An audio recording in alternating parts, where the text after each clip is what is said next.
My name was still on the $12 million deal, but not on the payroll. 1 hour after closing it, I walked into HR. Not a celebration. No warning. No handshake. Just a severance slip and a smirk.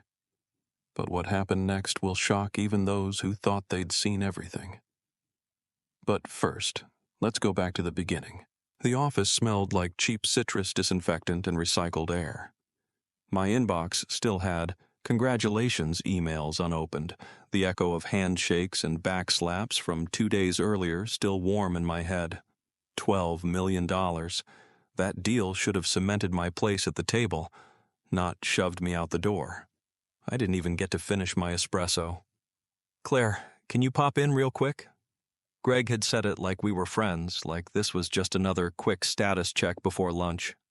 His sleeves were rolled up like always, a rehearsed look of concern folded into his brow. But I knew something was wrong the moment I passed his office and kept walking. Straight into HR. The room was empty except for the director of People Ops and a beige folder already sitting open on the desk. My name was printed on the corner, misspelled. "Due to ongoing restructuring," she began, but I wasn't listening. I looked at Greg. He stood just inside the doorway, arms folded, like a man trying to prove how tough decisions weighed heavily on his conscience. Only they didn't. His eyes never left mine. Not angry, not even regretful. Just smugly empty. "You should be proud," he said. "You cracked the hardest client we've had in a decade. That opened the door for our next phase." I should have known. The next phase was code for the bait and switch. Bring the deal in, then hand it to someone safer, someone easier to control.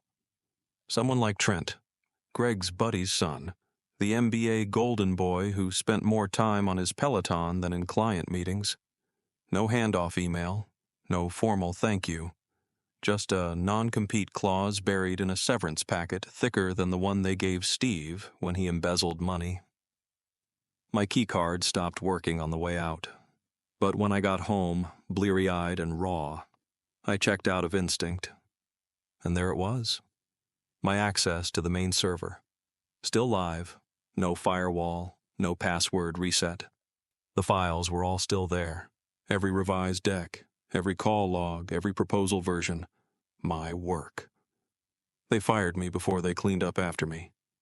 And that, I realized, was going to be their second biggest mistake. Their first? Thinking I'd just go quietly. I didn't log in out of spite. I logged in because I had to. When everything's ripped out from under you in a single afternoon, instinct kicks in. Not to retaliate, but to preserve the scraps of your work before someone else burns them. The shared server was still open. Same password, same access tier. I moved quickly. I wasn't interested in their junk files or water cooler gossip. I went straight to my folder, the one I'd built over 11 months. Client decks, prospect call transcripts, notes from meetings I led solo while Greg was unavailable. I copied only what was mine. Time-stamped versions, handwritten annotations scanned from my notebook. It was surgical, legal, defensive. Then I saw the folder. I clicked. It took 5 slides before the rage took root. By slide 9, it was a firestorm. My entire strategy, framework, visuals, the phased integration model I'd spent 3 sleepless nights perfecting, laid out exactly as I'd written it. The structure was identical. The client analysis had been copied word for word, right down to a misspelled bullet point I'd meant to correct. The only difference? The title page. Lead strategist, Trent Halston. They hadn't just buried me. They were resurrecting my work under a different name, with none of the context or nuance that made it effective. It was a marketing corpse wearing my skin. That's when the switch flipped. This wasn't oversight. This was theft. And they weren't just stealing from me. They were gambling with Langford's trust, betting the client wouldn't notice the sudden change in voice, the recycled framework, the awkward delivery from a guy who once asked if bioinformatics was like a fitness app for hospitals. I picked up my phone, not to call HR, not to scream into a void of silence. I called Alan Gates, Langford's VP of Development, the man who knew every inch of the original pitch because we'd built it together in late-night Zoom calls and 6 a.m. flight delays. No small talk, just truth. "I'm out," I told him. "And that file they sent you? It isn't mine. I'd never sign off on that version. You deserve better." Alan was silent for a beat. Then, "Can you meet me today?"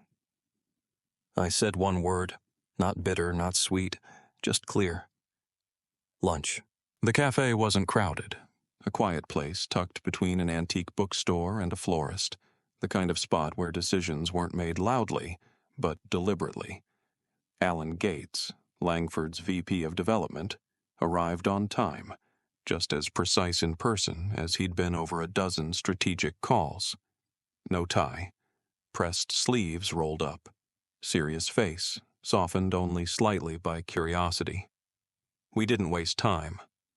I opened my laptop and laid it out. The original pitch, fully versioned, every milestone clearly tracked, each slide tagged with internal review notes and timestamps. My notes. My vision. Then, I pulled up the one Greg's team sent. Same structure, same model, even the same fonts and formatting quirks. Slide 6 still had the same misplaced hyphen I'd meant to correct before the final version.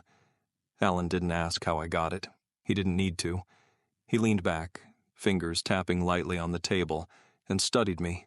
No smile, no corporate warmth, just assessment. And then, "Would you consider taking this on as an independent consultant?" I didn't blink. "Yes?"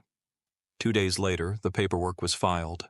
My LLC was official. A 6-figure retainer from Langford landed in my business account that same morning. Payment for leadership, vision, trust.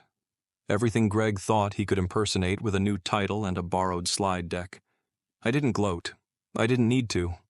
Word traveled on its own. Greg found out during the quarterly review when Langford canceled all future engagements and CC'd legal. They were moving the account. Not to a competitor, not to another firm. To me. Claire Ellis, independent consultant. The silence that followed must have felt like free fall. He scrambled to shift blame. It forgot to deactivate my access, he said. HR failed to enforce the IP clause. But there was nothing to find. Every document I'd used was mine. Created, saved, and archived before my termination. No breach, no gray area, just due diligence.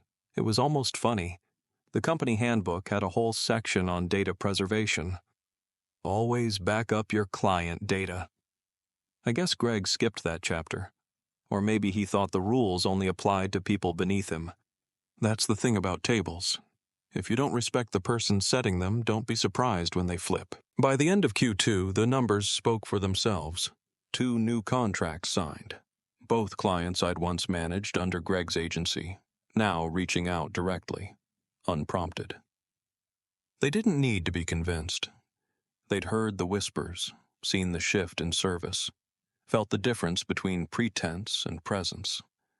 All they asked was, what really happened? I never trashed Greg. I didn't need to. I laid out the facts, the timeline, what was mine, what was borrowed, what was stolen. Then I let them decide. The decisions came quickly. My inbox became a floodplain. Website traffic spiked so fast I had to upgrade hosting. LinkedIn notifications rang nonstop. Endorsements, referrals, even a few apologies from ex-colleagues who once called me too intense. I worked longer hours, but they were mine. My strategies, my clients, my name on every outcome. For the first time in years, I wasn't fighting for credit. I already had it. And then, one night, close to midnight, after sending off a final deliverable and pouring myself a glass of red, the ping. Subject: time to talk? No greeting, no signature, just those 4 words from Greg's personal email address. I stared at it for a long time. It wasn't a threat. It wasn't an olive branch. It was a ripple in the silence. The first signal he knew. That the vacuum left in the wake of my exit wasn't just logistical. It was reputational. The firm hadn't just lost a strategist. It lost the person clients trusted, the person who showed up early, stayed late, and made the complex simple. Greg thought leadership was about hierarchy, about control. He forgot it was about credibility. And credibility moves. I didn't reply. I didn't need to. I took a screenshot, tucked it into a folder labeled proof. Not out of malice, but because every empire built on shortcuts eventually forgets the foundation. And when it crumbles, they always try to reach back for the people they thought were disposable.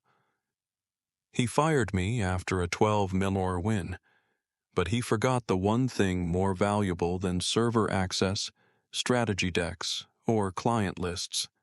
He forgot that loyalty, real loyalty, follows the person who earned it. And mine? It moved with me.